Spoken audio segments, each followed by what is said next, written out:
Sawadika, hello there, and welcome to another edition of Newsline. We broadcast live on NBT, Radio Thailand FM 88, and also on NBT World. It's a Thursday, and the date is September 3rd of 2015, and you're with me, Sandra Han Utsaha.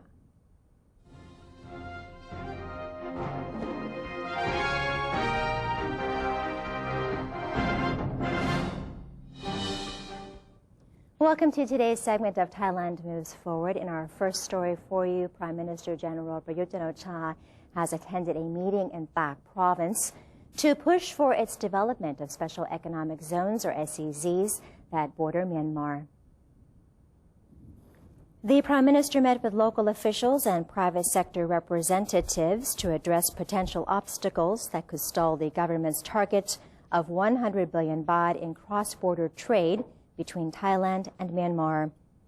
General Prayut said in 2016 that the government will commence with 6 SEZs in the province, with more to come in the future.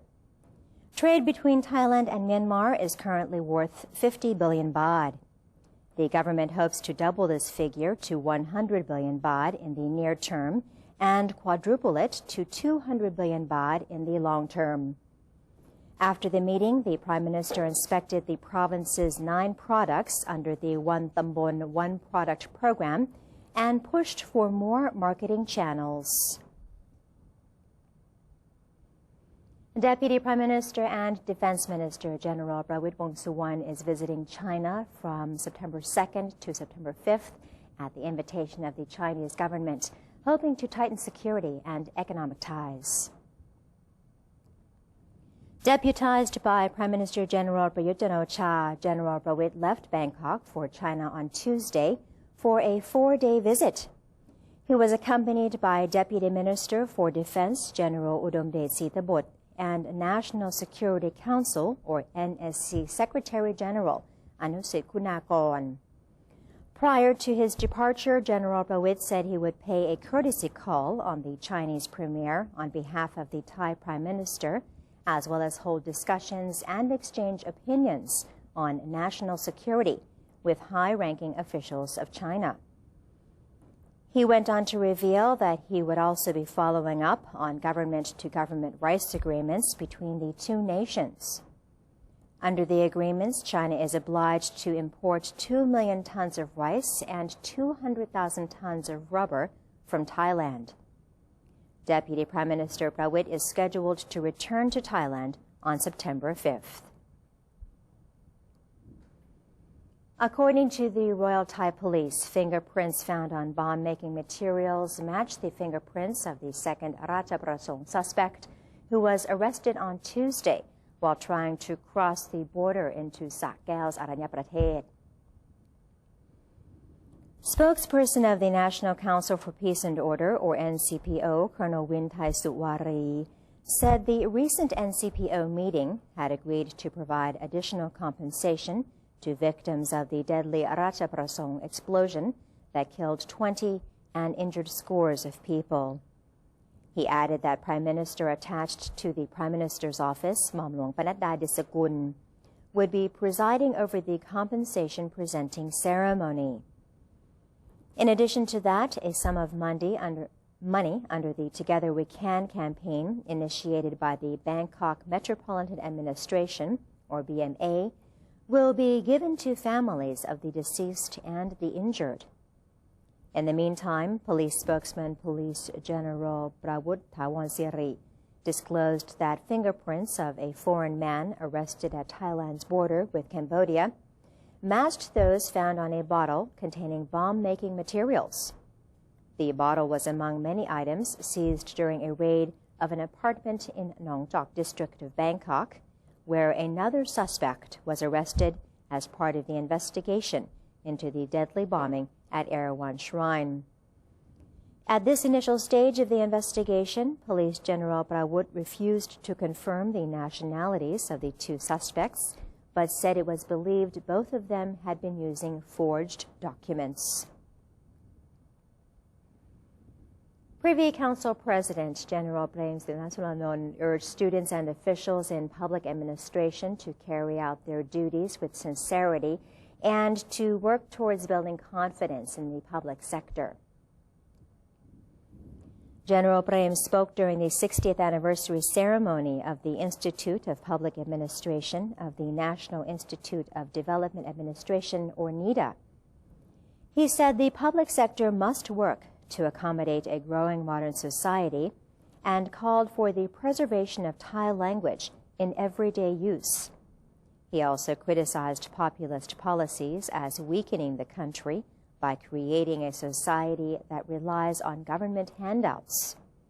He cited corruption as being the country's main problem and said its elimination requires commitment from all members of society. He called on all civil servants to carry out their duties with sincerity in order to strengthen the people's confidence in public institutions. The chairman of the National Reform Council, or NRC, Committee on Legal Reform is urging all reform counselors to take into consideration all suggestions made by the public when it comes to considering a vote to endorse or reject the draft constitution. Chairman of the NRC Committee on the Reform of Laws and Legal Systems, Seri Suwanpanon, accepted a petition from Dr. Kamonpan Chiwapansi, who represents a group called the People's Network to Protect the Country. In the petition, the group stated that they have found Thailand continues to be troubled with three main problems, including the members of parliament who are not transparent or are influential and rich figures, the inefficient, slow, and selective legal system, and the fact that members of the public cannot file any case directly with the Constitutional Court. They also claimed that some articles of the Constitution, which should be the keys to the solution of all national crises, remain inadequate, while the courts have never been able to efficiently tackle the problem of corruption. Bunlet Kachayuthadej and Nimit Sititrai of the National Reform Council, or NRC, have stated that they will not vote to approve the new constitution as the charter contains problematic sections that must be amended. Mr. Bunlet and Mr. Nimit cautioned that certain provisions in the current version may spark another political crisis. They pointed out that the new constitution is already receiving opposition from several groups, as the charter drafters have added several controversial provisions to the final draft without consulting with the NRC or allowing for potential amendments on these new additions.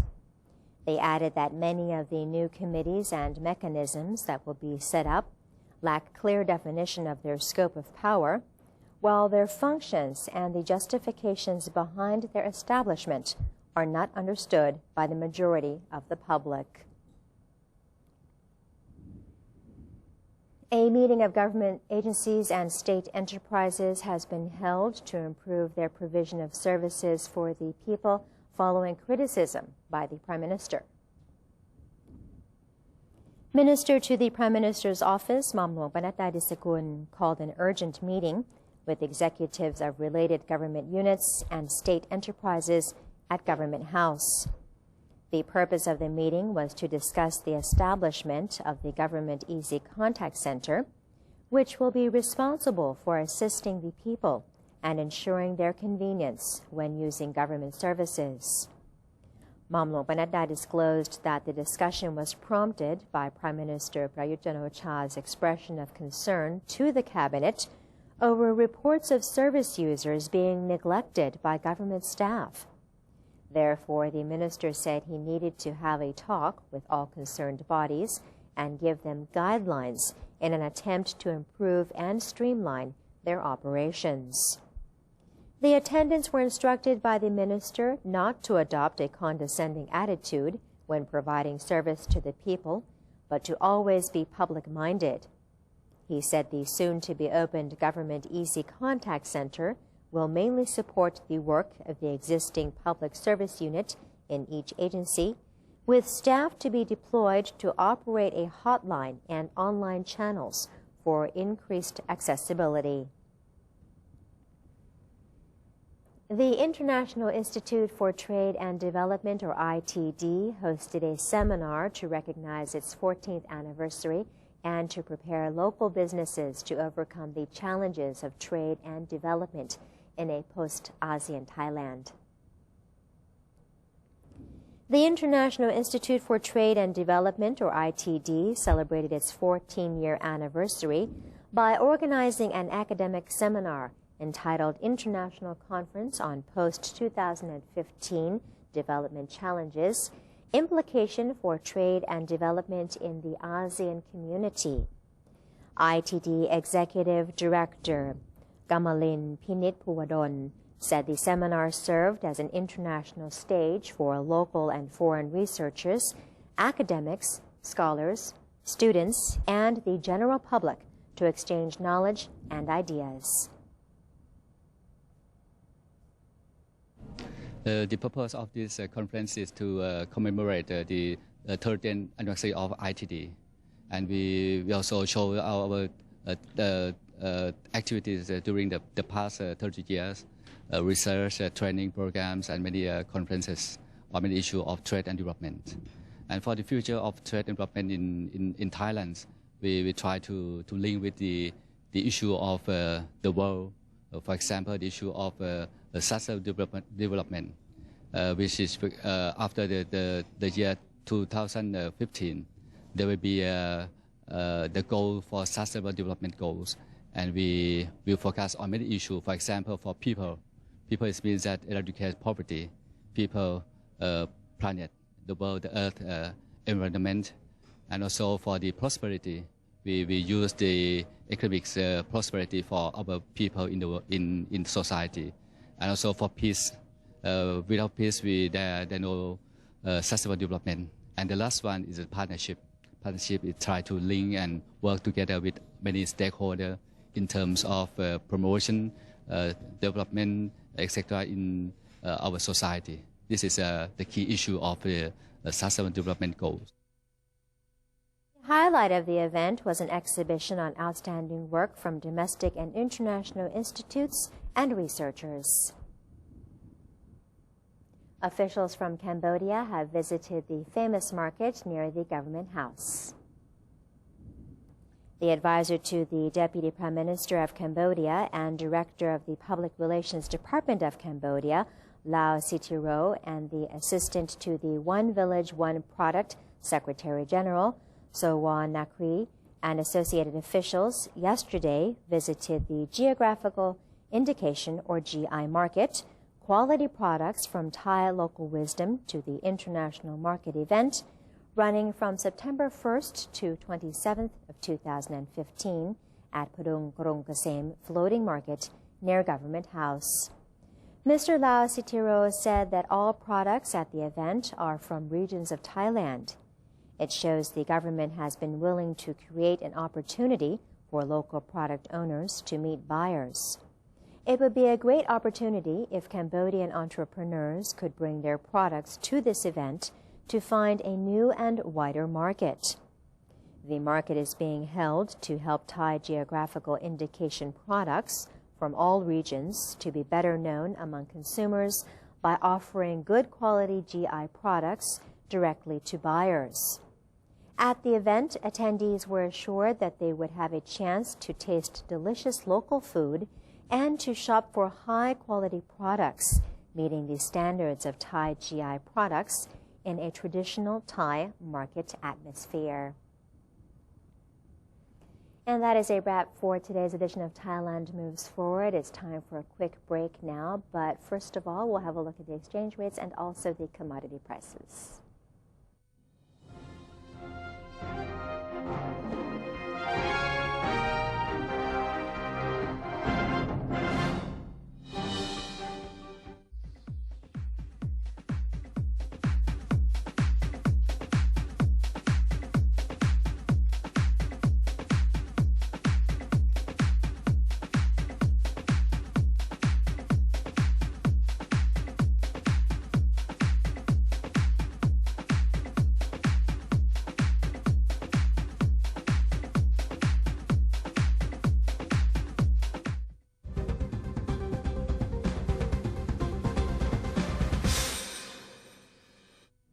To maintain a strong nation, Thailand is promoting 12 core values for the good of the people.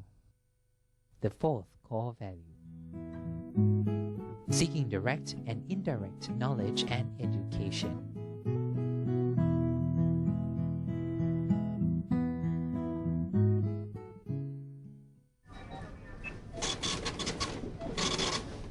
How could you do that to me?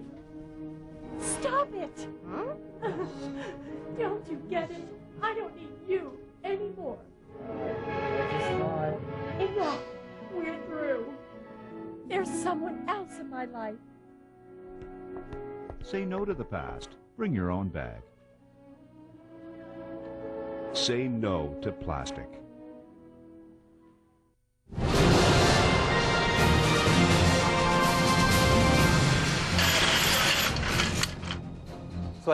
This is Thailand at large.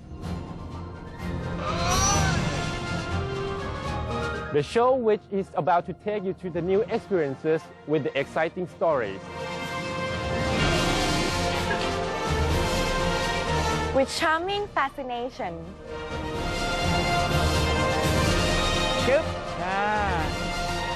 With a touch of Thainess.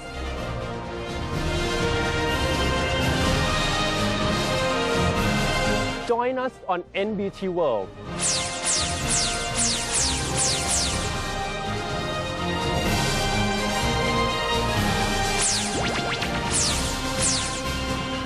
Explore with us and you'll know and love Thailand even more than before.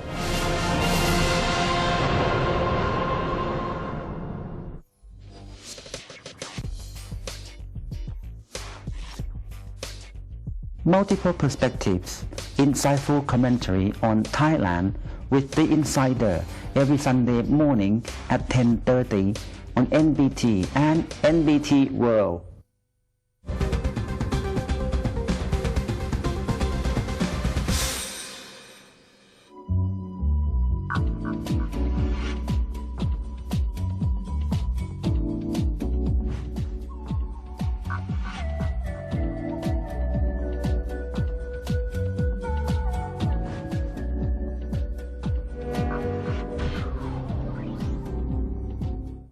Welcome back to Newsline. It's now time for our ASEAN news.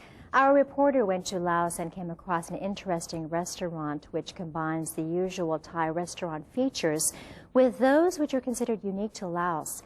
The restaurant has operated for 7 years now. So let's find out more with Banot Sisansap. There's a comfortable and relaxing feeling along the Lao side of the famous Mekong River. Its charm has attracted many investors from Thailand who see good opportunities here in Laos, especially in the restaurant business. Among the many restaurants opening up here in Vientiane is the Khong View restaurant, considered to be one of the most popular. The restaurant is co-owned by both Thai and Laotian investors and serves a mix of delicious Lao, Thai, Asian, and Western cuisine at a charming riverside location, and also features live music every night. This was a new concept at the time in Laos when it was opened in 2008. And by now, the restaurant has captured customers' hearts for more than 7 years. The highlights of our restaurants are that it's right along the Mekong River and offer a warm, welcoming, lively atmosphere, which has made customers to feel like home. We have our major branch in Chiang Mai, and we have expanded into Vientiane, and we are the first restaurant to offer this kind of experience for our customers since 7 years ago. The restaurant has 85 tables, being able to accommodate 250 to 400 guests a day, with 35 staff on duty, offering various dining options. There are national and international cuisines, ranging from local Laotian food to Japanese, Western, or Thai food to accommodate different customers. The numbers of customers are growing every year, and 30% of customers are foreign. Khong View Restaurant is a great example for many investors who are interested in investing in a restaurant here. In Laos, many policies have been loosened recently in order to support foreign investors. However, Mr. Chai Mongkon suggested that investors should study and fully understand the laws and regulations here. When we made a request to open this restaurant, our business has to follow the regulations in Laos strictly, such as making sure that the business does not disturb the nearby community or harm the environment. And the community and the restaurants must be able to coexist peacefully. Strolling along the Laos riverside, it is clear that the restaurant businesses are attracting more foreign investors, especially Thais who are interested in expanding their businesses abroad. The Laotian government also provides great support to other fields of investment, especially agriculture and tourism, and the government has allocated special economic zones, offering concessions such as tax exemptions for up to 10 years, reduced income tax by half, and also import tax will also be exempted for products that are processed within the country for export. So it might be time to consider Laos as your next business venture, since it does seem to be a great place for some who are expanding their businesses within ASEAN. For NBT World, I'm Panot Sithinsap in Vientiane, Laos.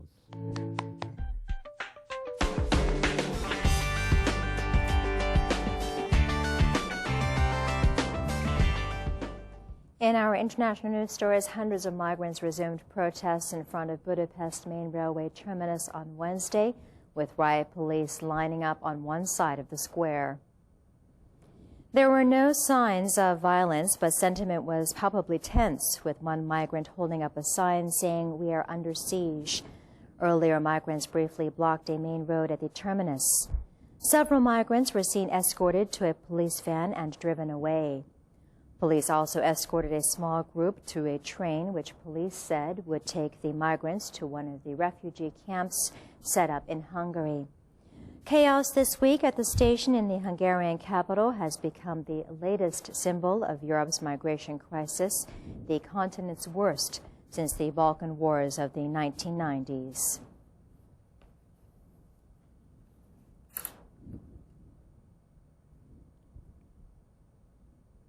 And that's it for this edition of Newsline. If you have any comments or suggestions, then do feel free to email them to us at newsline.nbt@gmail.com. It's also possible to follow us on Facebook. Just simply type in NNT.